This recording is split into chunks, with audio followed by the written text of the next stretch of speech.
But I think for me, my first rule would be that nobody's coming to save you. That's what I kind of realized when I was locked up, is just how alone I was. I mean, in the first 2 weeks in there, I was in quarantine, which because of COVID. And so you're just stuck in a cell for 23 and a half hours a day. I had no TV or books. And so it was very hard on your mental health just to stay positive when it's kind of like you've just fucked your entire life up.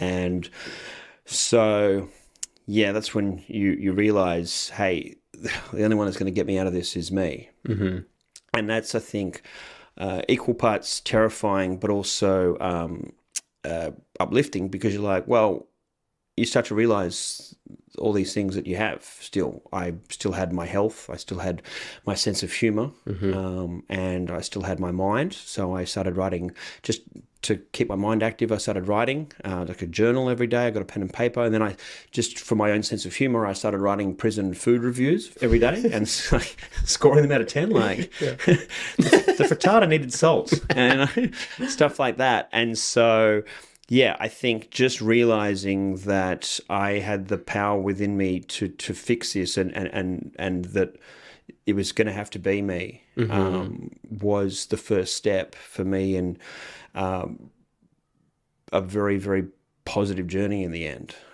But it is terrifying to start. This rule, this like relates to a couple rules that have come up before, which I love. And like, because it kind of comes around to this idea of taking ownership and responsibility for yourself, even when your kind of life is falling apart around you.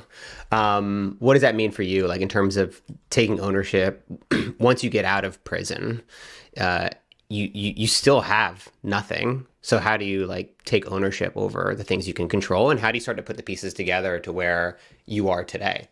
It was gradual. I think it was just, it took me a little bit to adjust. Even though I was only locked up for 4 months, I got used to a rhythm in there. And so then when I got bailed to my parents' place, it was weird to just even be able to go to the bathroom without having to get permission, or leave my room. Right. Or even just going to the grocery store with my dad for the first time. I felt like I had this kind of this stain on me. I thought people were going to know that I just gotten out of jail.